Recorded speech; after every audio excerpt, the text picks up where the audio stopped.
Muy buenas tardes para todos. Comenzamos nuestros coloquios espirituales en esta tarde llenos de una alegría especial porque Jesús, quien se ha llamado a sí mismo el camino, la verdad y la vida, es quien nos va a guiar. Estos coloquios son primero que todo con Él.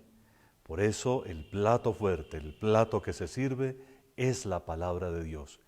Y Jesús es el que primero está entre nosotros, el que hace que esta palabra se vuelva una comunicación de verdad y el que pone la palabra en sus corazones. De tal manera que dejemos lo que sea Él quien trabaje, que sea Él el que nos guíe y el que nos cuide a todos. Vamos a hablar de la vida y por eso lo vamos a recordar a Él como el Señor de la vida, porque Él es la vida en sí mismo y porque Él es el primero en triunfar sobre la muerte. Él nos abre a nosotros el camino de la vida, de la verdadera vida, y no de una vida cualquiera, sino de una vida de resucitados, una vida que en este mundo, aunque tiene todavía dificultades y sufrimientos, y aunque tiene que pasar por la muerte, como Él pasó, de todas maneras nos lleva a esa vida perdurable, esa que la Biblia llama vida eterna. Pero además es esa vida que permea ya las estructuras del mundo, porque Cristo muerto y resucitado es la primera levadura del mundo. Si nosotros somos como levadura en medio del mundo, Él es la primera. Él es el que hace crecer el mundo desde dentro, al ser Dios encarnado, Dios que hace el ideal de la humanidad, viviendo verdaderamente como hombre, y finalmente Él, el que pone ya en este momento presente condiciones para que tengamos una vida más bonita, ustedes y yo. Lo que tanto busca el mundo, calidad de vida, es más posible en Cristo. Fuera del Señor es prácticamente imposible.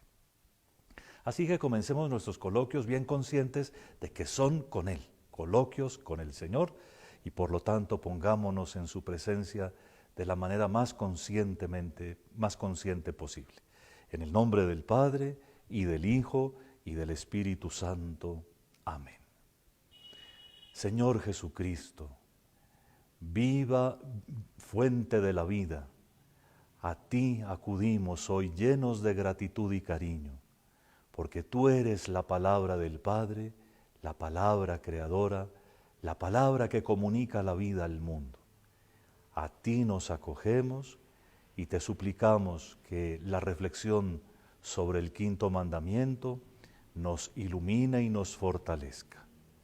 Tú que vives y reinas con el Padre en la unidad del Espíritu Santo y eres Dios por los siglos de los siglos. Amén. Muy bien.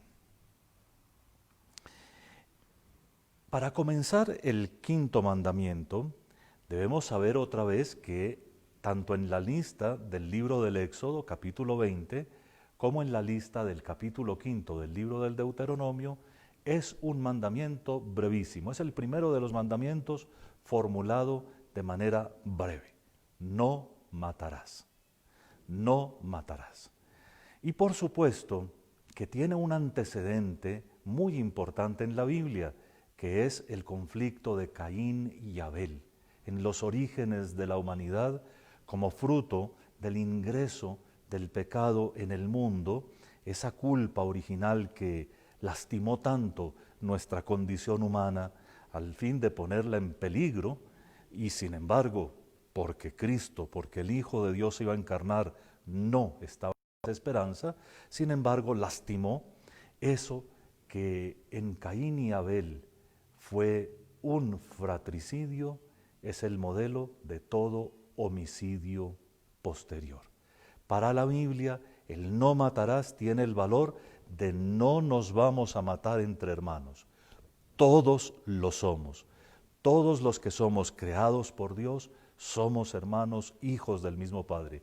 Y cualquier atentado contra la vida de otro es un intento o un asesinato, un homicidio de un hermano.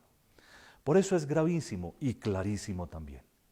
Es norma, es ley, es ley natural, es decir, sirve para toda persona en este mundo, en todas las circunstancias y en todos los tiempos. En el Nuevo Testamento, ¿se acuerdan que nuestro propósito es reflexionar sobre el capítulo 5, 6 y 7 del Evangelio de San Mateo, todo el Sermón de la Montaña? Pues este es uno de los mandamientos que nuestro Señor Jesucristo ajusta y lo hace con las siguientes palabras. En el capítulo 5, versículos 21 y siguientes, dice el Señor: Ustedes oyeron que se dijo a los antiguos, no matarás, y el que mate será reo de juicio. Pero yo les digo, todo el que se deja llevar de la cólera contra su hermano será procesado.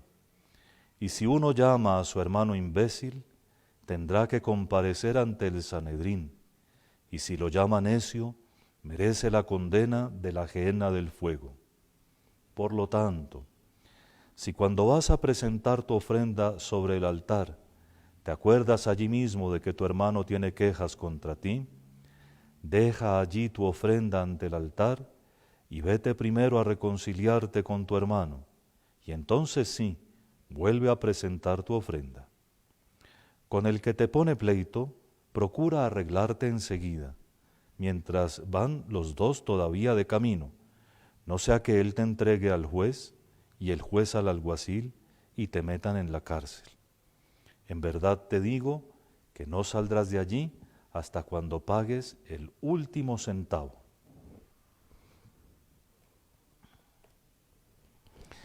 Cuando oímos esa formulación que ya les he hecho notar en otras ocasiones de nuestro Señor Jesucristo, oyeron ustedes que se dijo a los antiguos, pero yo les digo, entonces sabemos que Jesús, nuestro Señor, actúa aquí en su calidad de Maestro divino.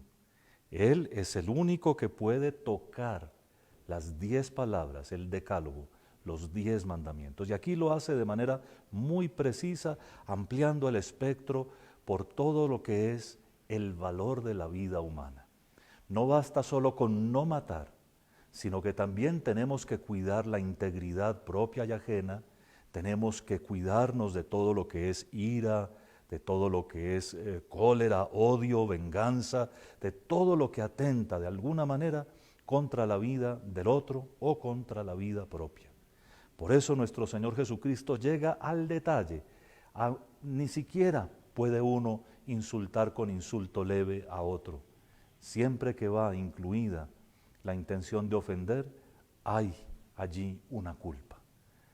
Todo lo que es la vida y la calidad de la vida quedan pues expresados con estas frases que nuestro Señor inclusive vincula con el culto sagrado. Si antes de presentar tu ofrenda te acuerdas que tu hermano tiene algo contra ti, deja la ofrenda y vete primero a reconciliarte con tu hermano, luego vienes. Así que todas las dimensiones posibles de una vida humana quedan aquí contenidas, así es de solemne.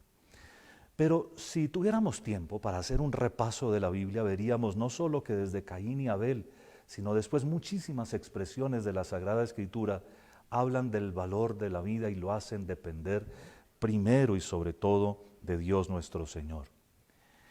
Hoy en día, como ustedes son testigos, todo el mundo habla de que la vida es sagrada y vuelven sagrados una cantidad de valores que en últimas nos comienza a parecer que los hacen todos tan sagrados nomás para olvidar lo sagrado de las cosas de Dios.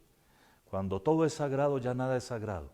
Cuando todo se vuelve sagrado, ya el templo es otra cosa, ya los ministros sagrados, los sacramentos ya son otra cosa entre todas las cosas. Pero resulta que en la Biblia sí la vida es sagrada. En los reproches que en Génesis 4, 8 a 12, el Señor hace a Caín por la muerte de Abel, se ve que Dios nuestro Señor tiene consigo mismo la vida de las personas. Cuando se presenta Dios y le reclama a Caín su pecado, le dice, la sangre de tu hermano clama al cielo. La vida, esta sí, es sagrada. Si antes de entrar propiamente en la materia, recordamos que los mandamientos son también una jerarquía de valores, la verdadera jerarquía de valores, está primero lo que se refiere a Dios nuestro Señor, al reconocimiento de su grandeza, al amor que Él merece por encima de todas las cosas, por supuesto el respeto de su santo nombre, la santificación del tiempo como Él lo ha indicado, pero después viene el gran valor de la familia, en el que todos nosotros aprendemos a ser humanos, somos educados también en estos que son los demás valores, y ahora viene el valor de la vida humana. ¿Cómo sabemos por qué es tan digna la vida humana? Dios nuestro Señor al inicio creó todas las cosas, creó los seres inanimados y creó también los seres vivos. Pero al culminar su obra, en el día sexto, ocurrió lo siguiente.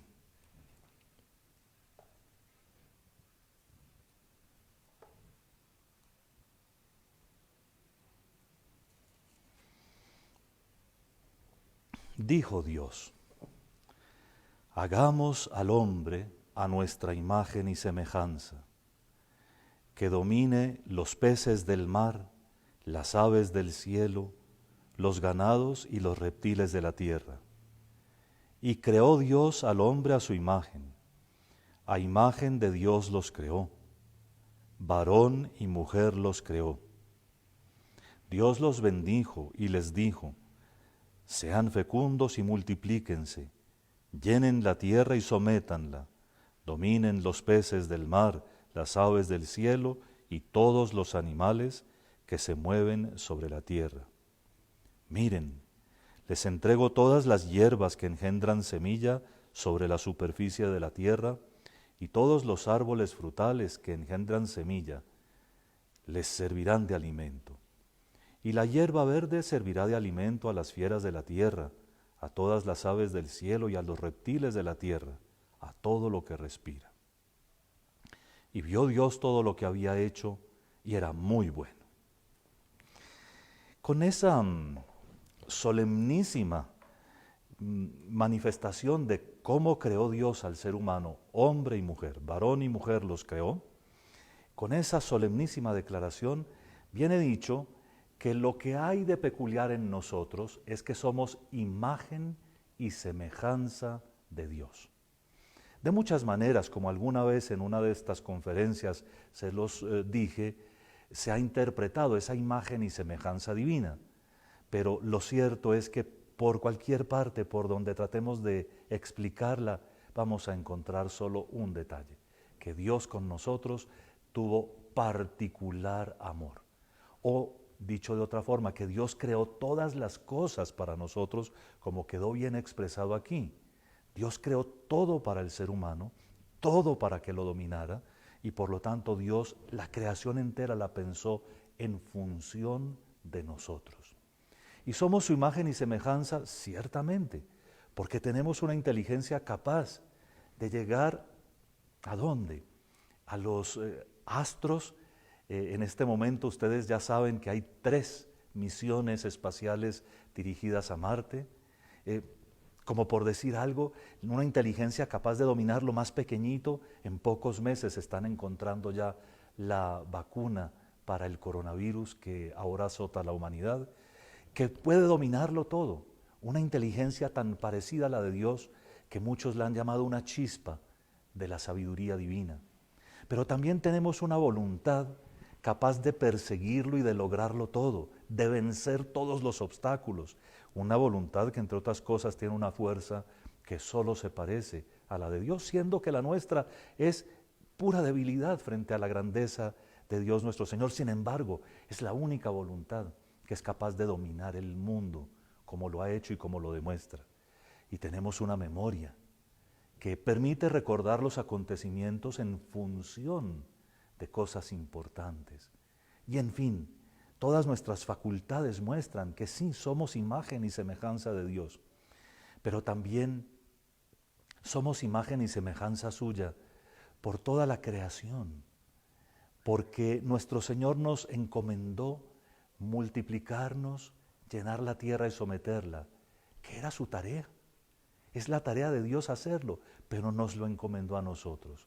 Prácticamente, Dios nos puso como mayordomos del mundo, de su mundo, o más que eso, lo puso en nuestras manos, nos lo entregó todo. ¿Cómo se ve a la luz de este misterio la vida humana, la suya, la mía, pero la de todos, por favor? ¿Por qué no comenzamos desde este momento a ponernos ante la mente esas vidas humanas que otros desprecian? La vida de los más pobres, menesterosos, de los que todo el mundo señala por la calle, por su aspecto, en fin, de aquellos que nadie quiere, porque es que lo que vamos a decir se entiende mejor cuando nos fijamos en esas personas que a veces nos culpa el corazón de haber despreciado y que son tan hijos de Dios como nosotros, tan dueños del mundo como nosotros y tan capaces de cualquier cosa como nosotros. En fin, de todas maneras, de una segunda manera, relata también la Biblia la creación del ser humano. Y vamos a verlo en el capítulo 2 del libro del Génesis, versículo 7. Entonces el Señor Dios modeló al hombre del polvo de la tierra y sopló en su nariz aliento de vida, y el hombre se convirtió en ser vivo. Impresionante, tan cortica esta formulación. Es por supuesto simbólica, pero tan realista. Es decir, no estamos hechos nosotros de lo mismo que está hecha toda la creación. Si uno estudia un poco de química, uno se da cuenta que el 90% de los componentes químicos de nuestro organismo están en común en todas, prácticamente todas las cosas. Hay especialidades, ¿no? Pero químicamente somos el mismo barro que todo, de todo lo que existe. Somos tierra de la tierra, somos seres materiales. Y sin embargo, de ninguna otra criatura se dice que tenga el soplo de Dios, que haya comenzado a vivir con vida propia por el soplo de Dios. Sopló en sus narices el aliento de vida y comenzó a ser vivo. ¿Saben cómo se dice esa palabra? Tanto en hebreo como en latín es el espíritu. En hebreo se dice el ruach y en latín es el soplo, el espíritu, expirar. Eso es extraordinario. Es, si ustedes lo quieren, desde el principio de la Biblia una anticipación de la revelación del Espíritu de Dios, del Espíritu Santo, que no es otra cosa que persona divina que nos comunica constantemente a nosotros la vida. El ser humano, lo va a decir San Pablo en una de sus frases solemnes, es cuerpo, alma y espíritu. Claro, como lo dirá el Antiguo Testamento con palabras mucho más concretas y existenciales, es carne, es alma y es espíritu. Es. Pero ¿qué es el espíritu del ser humano? No es pues ese receptáculo, ese vaso en el cual se derrama el Espíritu Divino para que nosotros vivamos una vida parecida a la de Dios. Esta es la imagen y semejanza más profundas. Podríamos, como les dije hace un momento, buscar muchas formas de explicar la imagen y semejanza divina, pero la última, la máxima, es que somos por el Espíritu Santo animados con una vida que puede ser la vida divina cuando es la vida de la gracia, que es lo que más nos hace parecidos al Hijo, nos hace hijos en el Hijo y que por supuesto es el ideal de toda persona humana, tener la plenitud de la vida en Cristo y por el Espíritu Santo. Todos nosotros estamos hechos de tal manera que podemos recibir a Dios nuestro Señor, y eso las personas más humildes como cualquiera otra. Nosotros, todos los seres humanos, estamos hechos para ser en últimas templo del Espíritu, morada del Espíritu de Dios. Y eso hace dignísima cualquier vida humana, pero dignísima, es decir, digna de todo respeto. Y como ya vamos a entrar en consecuencias prácticas, por supuesto, desde la concepción misma hasta la muerte natural. ¿Cuál es el pecado del que el quinto mandamiento nos preserva o quiere ayudarnos a evitar? El homicidio. El homicidio en todas sus formas y por supuesto, como hace un momento les decía, también todo aquello que se parece de alguna forma al homicidio. Cualquier pecado contra la vida humana es pecado muy grave. Cuando uno suprime voluntariamente la vida de otro o la vida propia, ofende gravemente a Dios nuestro Señor, que es y se ha constituido garante de la vida humana, que nos da la vida desde el momento en que la tenemos y que nos la mantiene más allá de la muerte natural. En fin, y también ofensa a la comunidad, porque suprimir la vida de otro es de una cierta forma romper vínculos, lastimar y perjudicar a todos. El homicidio directo y voluntario es matar por intención. Es como lo que hizo Caín con Abel. Es matar a un hermano. Hay homicidios aún más graves que el Catecismo de la Iglesia Católica nos recuerda, porque van además contra la naturaleza humana más profunda, por las relaciones que se establecen, como el que mata niños. Si toda la humanidad debería estar en función de que crezcan bien los niños, o como el que mata a su padre o a su madre, parricidio, matricidio, o como el que mata a su cónyuge, o como el que mata a un hermano, fratricidio. Esas relaciones que son de afecto natural, que son las relaciones de familia, hacen que el pecado se vuelva, además, un pecado contra la naturaleza. Esa terrible posibilidad existe y es muy importante que lo tengamos en el elenco de las formas de homicidio para que sepamos cómo evaluar y cómo juzgar. Por lo tanto, también prohíbe hacer algo, cualquier cosa que sea con la intención directa de que se provoque aparentemente, indirectamente, la muerte de otro. Yo hago esto aquí y bueno, yo sé quién va a pasar por ahí y entonces eso ya es homicidio. Si por supuesto la intención no es directa, sino que se hace una actividad riesgosa, cada caso se evalúa. Pero nadie tiene permiso, también lo prohíbe el quinto mandamiento, de someter a otro a un riesgo excesivo. Nadie puede someter a otro. Si no hay motivos gravísimos, nadie puede someter a otro a que se exponga a un riesgo por su propia vida. Y prohíbe, por supuesto, todo aquello que sea complicidad, todo aquello que parezca colaboración en el acto homicida. En estos días estamos escandalizados todos por el homicidio de un padre de familia de poco más de 30 años, con hijos pequeñitos y una esposa en Bogotá, solo por robarle la bicicleta. Mis queridos hermanos, digámoslo con toda claridad, el que compra celulares robados, bicicletas robadas, computadores robados, el que se va a lugares donde sabe que venden repuestos de carros robados, muy posiblemente está colaborando con un homicida.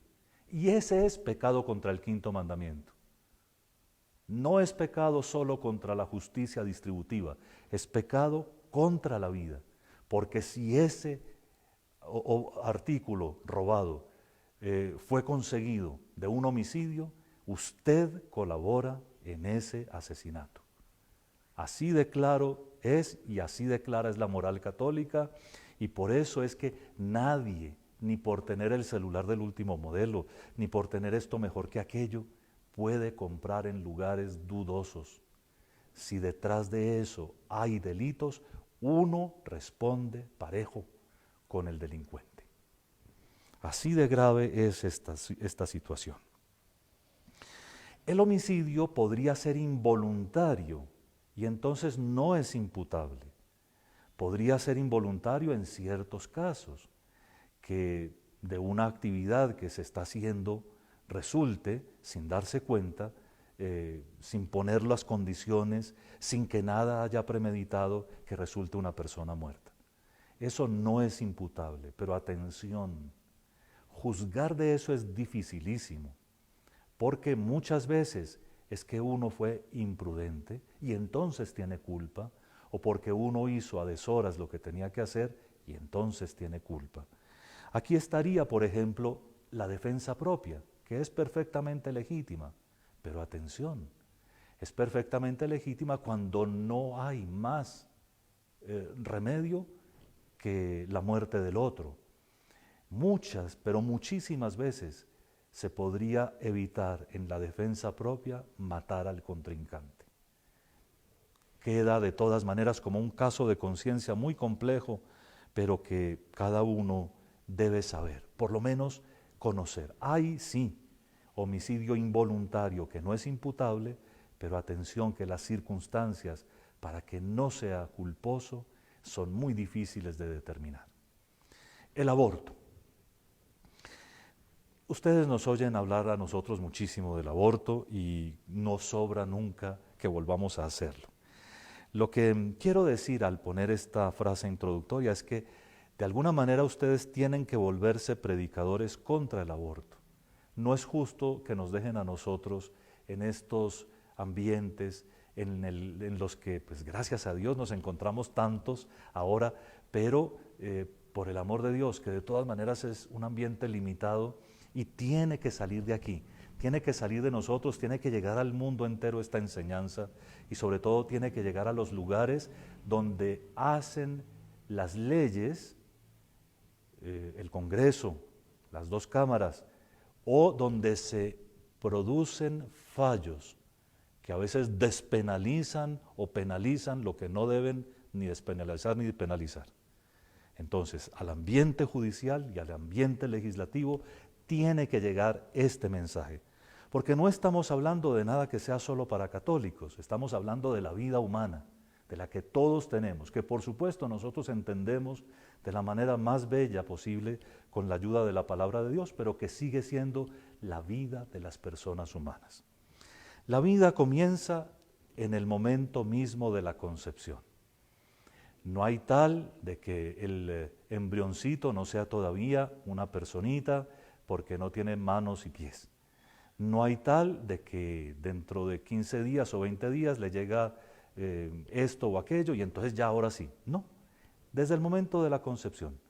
La vida va respetada, como dije al principio, desde la concepción hasta la muerte natural. Y en este caso, lo que tenemos que reconocer es que desde la concepción hay vida personal, con derechos de persona, incluido el derecho inviolable a la vida. El aborto directo, como fin o como medio, es pecado gravísimo. Como fin en sí mismo, matar para no tener más hijos. Como medio, matar para conseguir órganos o como están haciendo ahora con las células germinales. Es siempre grave. Así lo enseña la Iglesia, ofende gravísimamente a Dios y, como lo probaremos, es también delito. La cooperación formal en el aborto es también falta grave. El aborto no se puede aconsejar, no se puede promover desde la venta de medicinas o sea, si uno sabe en una droguería que alguien viene por una pastilla, por una porquería para un aborto, uno queda incurso en el mismo pecado cuando se verifica el aborto. Uno no puede vender cosas para matar. Uno no puede hacer el mandado y llevar la cosa para matar. Uno no puede de ninguna manera eso. Y si uno es médico, uno tiene absolutamente prohibido en conciencia colaborar con un aborto. Y tiene también el derecho perfecto delante de Dios y de la patria de manifestar su objeción de conciencia frente a las leyes inicuas, que todavía no son leyes en Colombia, frente a los fallos inicuos que obligan legislando en lugar del legislador. Todas las formas de aborto y de colaboración con el aborto, cuando se verifica el aborto, tienen pena de excomunión. Y es una excomunión que no tiene que declarar el obispo, como muchas de las excomuniones, perdón. Es una excomunión en la que uno incurre automáticamente. En el momento en que cae el aborto, en el momento en que se hace el aborto, en ese momento queda uno excomulgado. Después del año de la misericordia, el Papa Francisco otorgó a todos los sacerdotes del mundo la facultad para la absolución del aborto. Pero eso no quiere decir que no sea excomunión.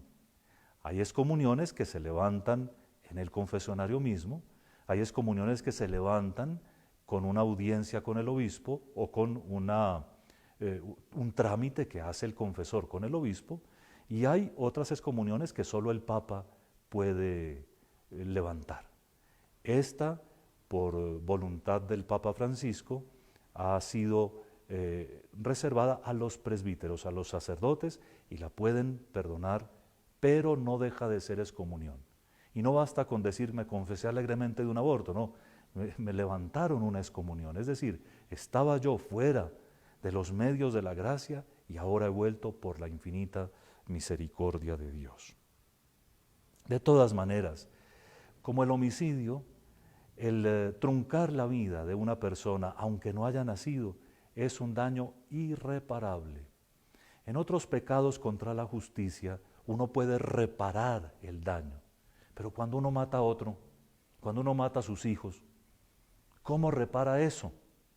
Por eso es que después de un aborto quedan tantas complicaciones de tipo psicológico y moral en las personas. Pero eso no se los explican los promotores del aborto modernos.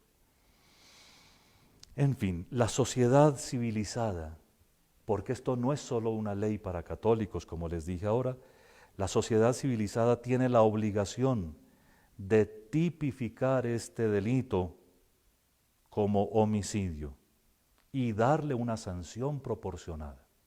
El aborto es matar, y en una sociedad que se dice civilizada, a los que matan a otros se les castiga, porque si no lo siguen haciendo. Entonces no hay tal de que puedan unos con una sentencia traída de los Estados Unidos prefabricada andar despenalizando lo que es punible en sí mismo. Es que matar a otros es punible.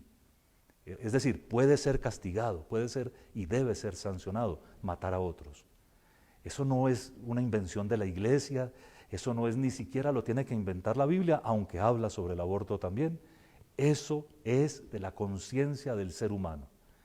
Si no queremos que prolifere el homicidio en la sociedad, comencemos por no matar a las criaturas. En un país en el que le dan permiso a las madres para matar a sus hijos cuando les son incómodos, es un país que está cultivando la violencia de los adultos, porque esos que matan niños son después capaces de matar a cualquiera. Así de claro hay que hablar. Por eso, en esas supuestas causales por las que se despenaliza el aborto, hay que responder con toda claridad. Uno no puede matar a nadie, ni porque prevea que se va a enfermar, ¿no? Que porque si el niño viene enfermito o se va a enfermar, lo vamos a matar, no, ni cuando son adultos, ni porque la mamá haya sido víctima de una violación, porque el niño no tiene la culpa, el culpable está suelto, ni tampoco porque resulta incómodo en la casa. Y no nos metamos mentiras. Un bebé no es el cuerpo de la madre. Pues un bebé, después de que nace, no es el cuerpo de la mamá. ¿Por qué antes de nacer va a ser el cuerpo de la mamá? No es cuestión de que yo tengo derechos con mi cuerpo ni cosas por el estilo. Lo que ya nacido no es cuerpo, no era cuerpo antes. Por supuesto que si lo miramos con delicadeza, era lo más bello del mundo. Era alguien que vivía conmigo y que vivía un poco ayudada ayudado por mí, pero el que yo me desembaracé.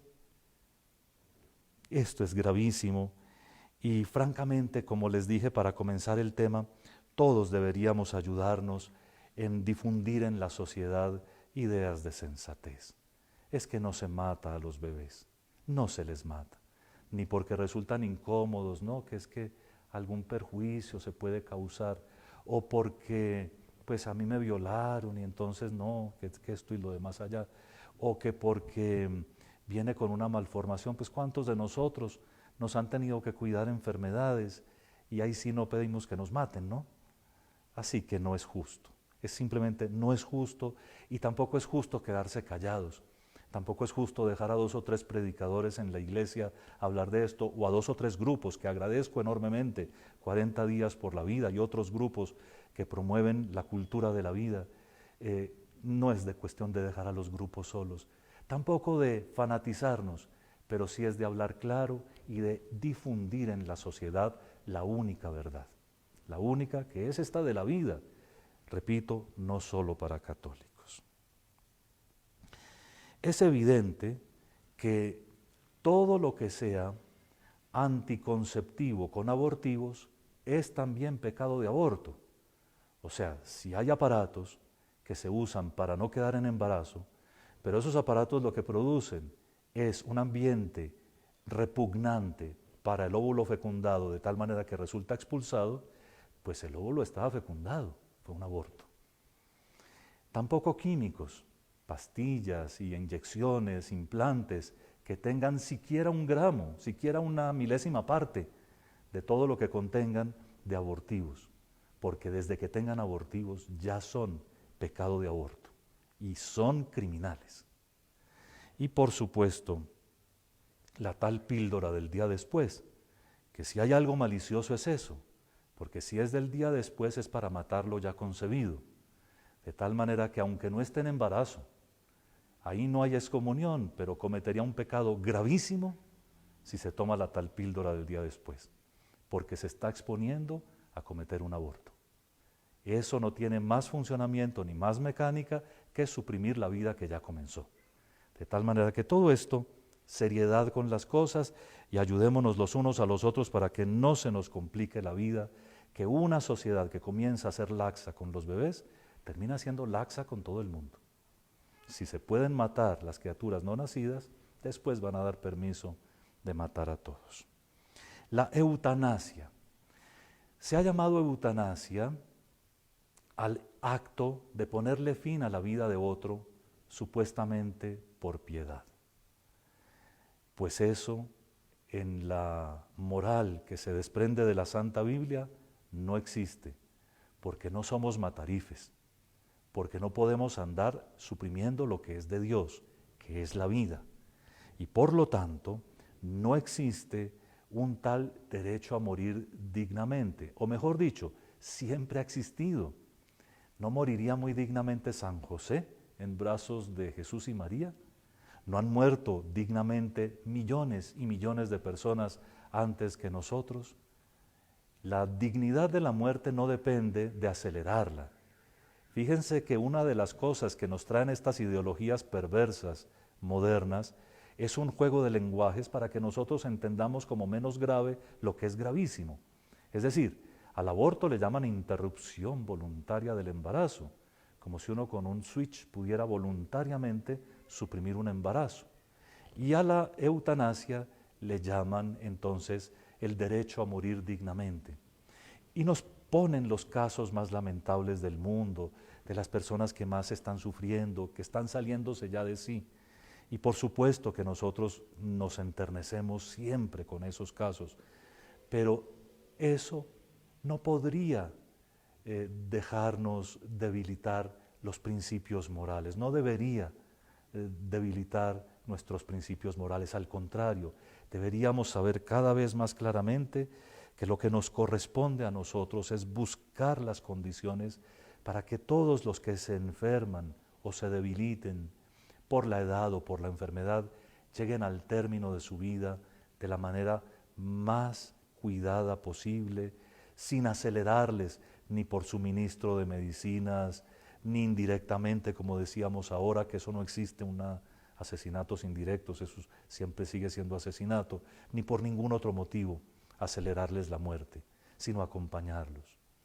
Fíjense además también que el ideal de morir conscientemente no es un ideal ajeno al Evangelio. Nuestro Señor murió con plena conciencia de lo que estaba haciendo. Y es perfectamente lícito ayudar a los enfermos a morir bien, sin ansiedad extrema, sin agonía, sin dolores extremos. Es perfectamente lícito. Pero no es lícito anticiparse tanto, que la persona ni siquiera se dé cuenta. Todos tenemos que prepararnos para el encuentro con Dios. Y si hay algo que tenemos seguro es que nos vamos a morir, ¿cierto?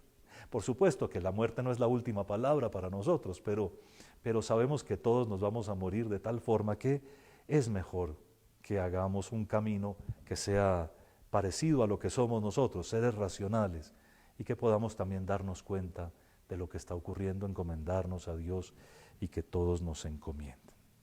El suicidio. Otro pecado gravísimo contra la vida es el suicidio. Nosotros no somos dueños de nuestra vida, somos administradores de ella y por lo tanto no podemos disponer de ella como los abortistas, ¿no? Interrupción voluntaria. No, nuestra vida es para cuidarla, para conservarla y con eso damos gloria a Dios. Toco el tema por dos motivos, porque el suicidio siempre es malo, o sea, siempre es pecaminoso. Siempre es inclusive un atentado gravísimo que denota una cantidad de debilidades, pero además que ofende, primero, ese amor justo por uno mismo cuando el Señor nos enseña a amar al prójimo como a uno mismo. Es una ofensa al amor del prójimo porque cuando uno se suicida, por lo menos por las notas que dejan y por todo eso, muchas veces quieren cometer agresividades también, ¿no? O dejar lecciones o llamar la atención, en fin, no juzgamos. Pero en el suicidio hay una lesión de la sociedad. Y fíjense ustedes cómo a veces los suicidios vienen encadenados, como que se suicida uno y a otro le dan ganas de hacer lo mismo. Entonces el suicidio también es un escándalo muchas veces. Escándalo es un pecado que hace pecar a otro. Entonces el suicidio puede ser escandaloso y todo eso es bastante grave, pero realmente grave. Sin embargo, la Iglesia, reflexionando sobre estos acontecimientos en el Catecismo, nos dice dos cosas. La primera, nunca desesperar por el suicida. Sabemos que Dios nuestro Señor tiene muchas maneras de conceder a una persona mientras está muriendo el arrepentimiento final y lo que necesita para llegar al cielo. Pero en segundo lugar, muchas veces, la mayoría de las veces, hay trastornos psíquicos graves que provienen de la angustia, del temor grande de vivir una prueba prolongada, del sufrimiento excesivo, de una tortura. En fin, todo eso puede disminuir y ciertamente disminuye la responsabilidad. Es muy importante que esto que hablamos ahorita del escándalo se vuelva ahora una enseñanza nueva. El quinto mandamiento, además de estos pecados con los que podemos incumplirlo, nos invita a algo muy positivo, que es el respeto de la dignidad humana, de la vida y de la dignidad humanas.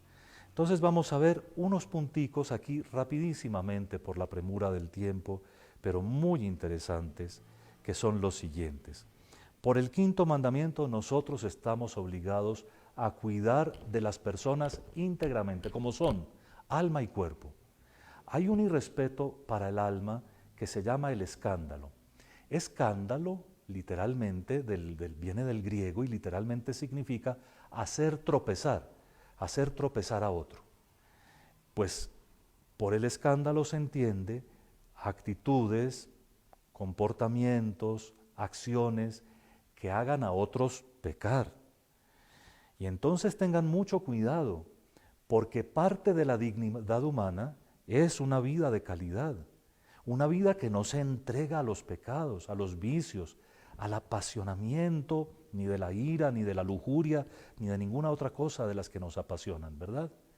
Entonces, cuidado, que uno puede provocar escándalo en la sociedad por las ideologías que profesa. Uno puede provocar escándalo por la moda, que a veces invita a otros a pecar. Se provoca escándalo por algunas leyes que hacen pecar, o por ciertas instituciones que se toleran y se permiten en una sociedad, o por la opinión, eso que andamos comentando por ahí. El escándalo se puede provocar de muchas maneras. Quisiera hacerles notar algo que seguramente tocaremos la semana entrante a propósito del sexto mandamiento, la moda. Es muy importante que todos veamos si la manera como vestimos corresponde a la dignidad de los hijos de Dios o a los figurines de las revistas que dicen que son la última moda. Es muy importante que nos demos cuenta si con lo que estamos mostrando de nuestro cuerpo estamos haciendo que otros se sientan atraídos de manera poco sana, porque eso es contra la integridad de las personas. Hacer pecar a otro es una falta gravísima de caridad, porque al otro tenemos que ayudarle a llegar a Dios. Y como decía San Pablo, si por no comer carne va a dejar de pecar otro, pues no comamos carne nunca más. Eso no es una norma. Pero eso decía San Pablo una vez que le acusaron de andar escandalizando pues por comer carne en una ocasión que no se permitía. Y dijo, no, sí, pues no comemos más carne, si eso va a hacer pecar. Hay que renunciar a todo lo que pueda hacer pecar a otros. Dentro del respeto por la dignidad humana está el respeto por la salud, la propia y la ajena. Se trata de respetar nuestro propio cuerpo, al cual convienen ciertos cuidados, pero no exagerados.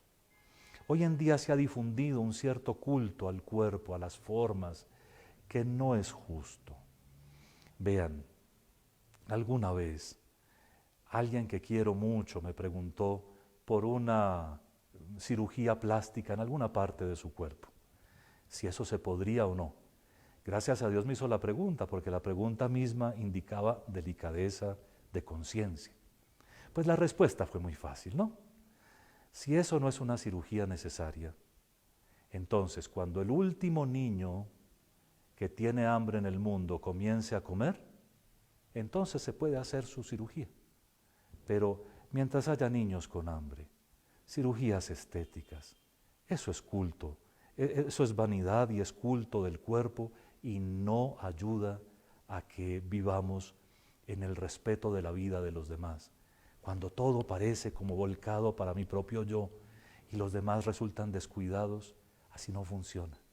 Nos hacemos sufrir unos a otros y eso hace que la historia del mundo sea menos bonita. La salud se promueve por la virtud de la templanza. Apréndansela. Templanza. La templanza nos da la gracia necesaria para evitar toda clase de excesos en la comida, en el alcohol, en el tabaco, en las medicinas, en el bienestar. Por la templanza nosotros ponemos moderación en todo lo que consumimos. Y saben todos que el exceso en cualquier campo es dañino. Por supuesto que es grande mal contra la dignidad de la vida el consumo de drogas psicoactivas.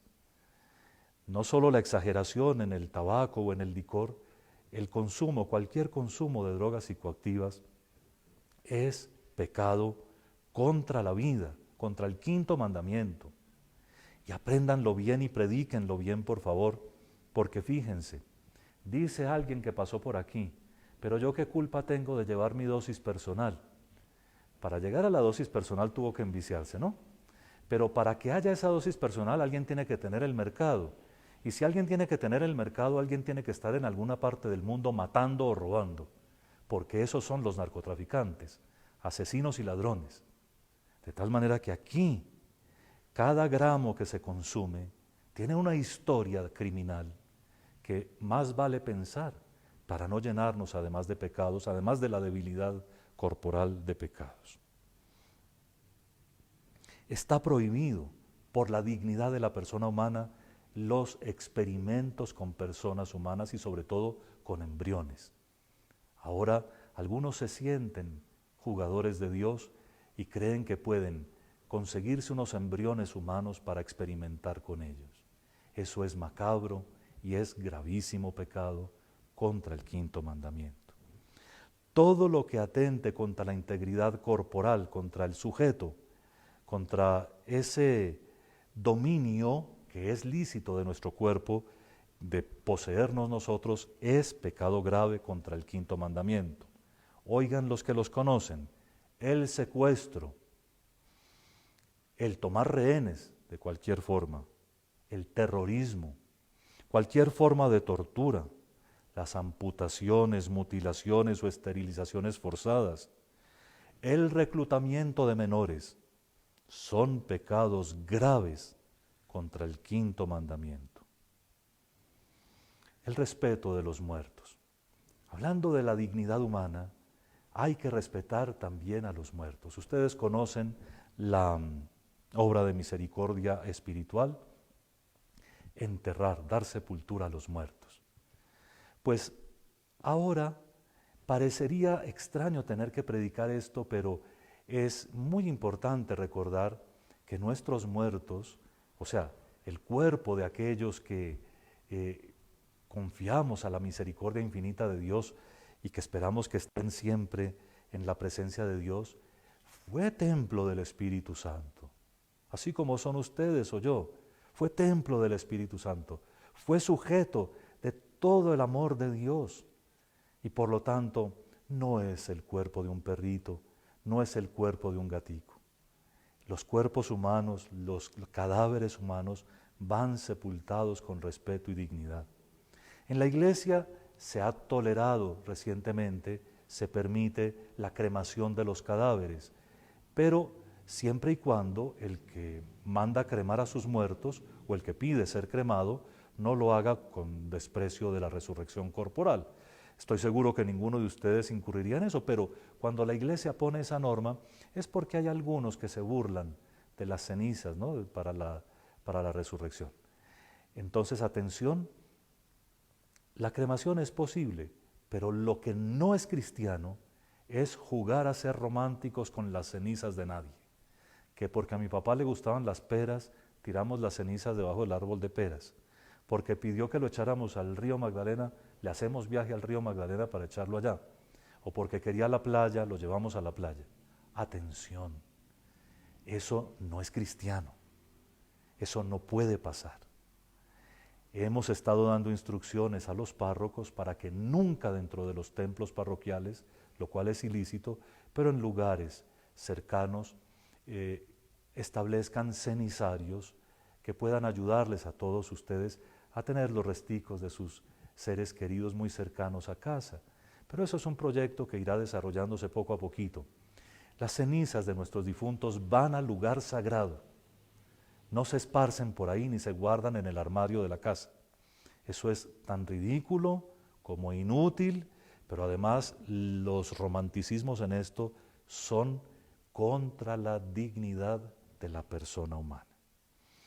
Y habría un capítulo enorme a propósito del quinto mandamiento sobre el mantenimiento de la paz, sobre el deber que tenemos todos de cuidar de la paz y de evitar la guerra, de purificarnos sobre todo de dos sentimientos muy fuertes que son la cólera o deseo de venganza.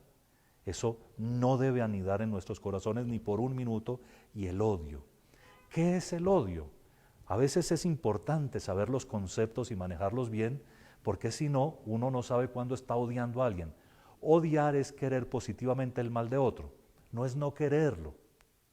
A veces hay personas que se llenan de angustia porque tienen sentimientos feos por otros, pero resulta que a veces esos otros se merecieron esos sentimientos feos por lo que hicieron, ¿no? El solo sentimiento no se llama odio. El solo sentimiento se puede purificar haciendo un poquito de oración por esa persona o reconociendo lo que es reconocible, ¿cierto? La embarró tan feo que pues no es digna de confianza. Pues, por supuesto que yo estaría dispuesto en caso de grave necesidad a prestar un servicio, pero el odio hay cuando yo quiero y me mantengo en ese deseo, quiero que le pasen cosas malas a otros. Eso es odio y eso es pecado muy grave contra el quinto mandamiento. Y cólera hay cuando hay sed de venganza, de esa que se cultiva, que se busca ver cómo se le hace caer al otro, cómo se le hace caer en el mal. Pues hemos terminado una carrera enorme por los temas distintos del catecismo de la Iglesia Católica a propósito del quinto mandamiento. Pero fíjense cómo, termino con lo que comencé, nuestro Señor Jesucristo, a partir de su propia muerte y resurrección, a partir de su revelación de que Él es la vida, Él es la resurrección y la vida, nos ilumina mucho sobre el valor de la vida humana. Es muy importante que nos volvamos a aficionar a amar la vida. A veces vivimos ambientes un poco lúgubres por la situación económica, política o de pandemia y nos vamos descuidando sobre el goce normal de la vida. A los esposos y padres de familia, recuerden que ustedes viven la vida de verdad. El Señor les permite en sus familias disfrutar de la vida. Háganlo juntos. Sus hijos van a crecer en eso. Van a crecer en la comprensión de lo que es el misterio de la vida, pero además en la valoración de la sacralidad de toda vida humana, viéndolos a ustedes amándose y disfrutando, viviendo equilibradamente sus relaciones, inclusive su relación con ustedes mismos, sin excesos en la comida, en la bebida, en el juego, en las salidas, sin excesos en el cuidado personal, como vanidosos, en fin. En su casa se va a vivir bien la vida cuando todos estén muy unidos a Dios nuestro Señor. Recuerden, por favor, que por eso queremos volver pronto a nuestros templos, que la vida, en últimas, es la que en la Sagrada Comunión el Señor pone en nosotros. Es el resucitado que empapa de vida cada molécula de nuestro ser. Y cuando uno entiende lo que es la vida en uno mismo, uno la entiende en los demás y la valora en los demás.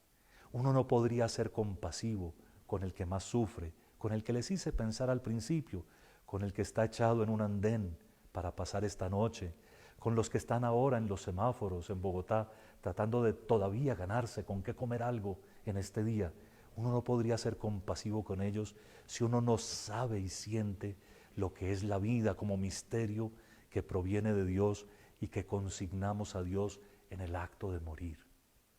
Cuando muramos, lo que vamos a hacer es depositar esta vida que tenemos en las manos misericordiosas de aquel que es la vida y que nos va a sonreír y nos va a apretar contra sí.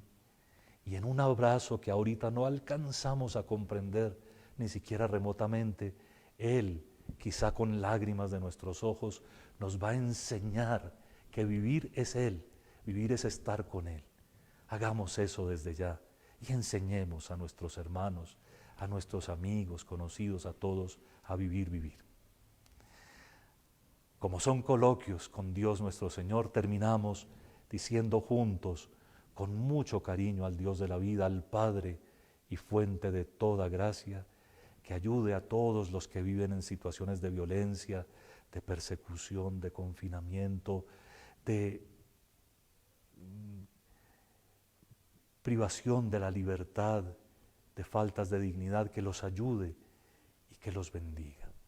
Digámosle juntos al Padre del cielo: Padre nuestro, que estás en el cielo, santificado sea tu nombre, venga a nosotros tu reino, hágase tu voluntad en la tierra como en el cielo. Danos hoy nuestro pan de cada día, perdona nuestras ofensas, como también nosotros perdonamos a los que nos ofenden. No nos dejes caer en la tentación y líbranos del mal. Y a la Santísima Virgen, que porque fue la madre del Hijo de Dios encarnado, y porque estuvo al pie de la cruz y en la resurrección de su Hijo, entiende lo que es la vida, digámosle: oh María sin pecado concebida, rogad por nosotros que recurrimos a vos.